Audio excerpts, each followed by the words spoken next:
Hello and welcome. In this video, we're going to walk you through the process of writing a research paper, step by step. Whether you're a high school student working on a class assignment or a college student writing a research paper for a course, this video will provide you with the tools and techniques you need to write a successful paper.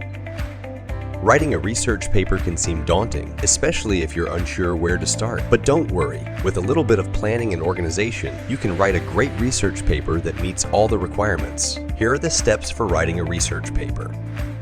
The first step in writing a research paper is choosing a topic.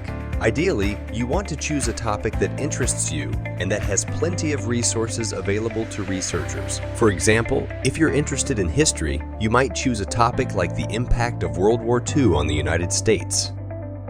Once you've chosen your topic, it's time to start researching. You can find sources in a variety of places, including academic journals, books, and online databases. As you research, take notes on important information and keep track of your sources.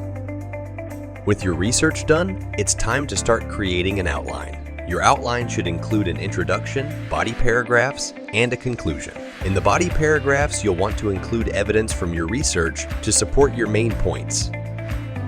With your outline in hand, it's time to start writing your draft. Start with your introduction, where you'll want to grab the reader's attention and introduce your topic. Then move on to the body paragraphs, where you'll present evidence and support your arguments. Finally, wrap up your paper with a strong conclusion. Once you've written your draft, it's time to edit and revise. This is an important step, as it will help you catch any errors and ensure that your paper is well organized and easy to read. You should read your paper out loud, have someone else read it, or use a grammar checker to help you with this step. After editing and revising, it's time to finalize your paper. Make sure that you followed any specific formatting requirements, such as MLA or APA, and that your sources are properly cited. Once you're satisfied with your paper, submit it and congratulate yourself on a job. Well done. And that's it. We hope this video has helped you understand the process of writing a research paper. Remember, the key to success is to start early, stay organized, and follow the steps we've outlined. With a little bit of effort, you can write a research paper that you're proud of and that earns you the grade you want.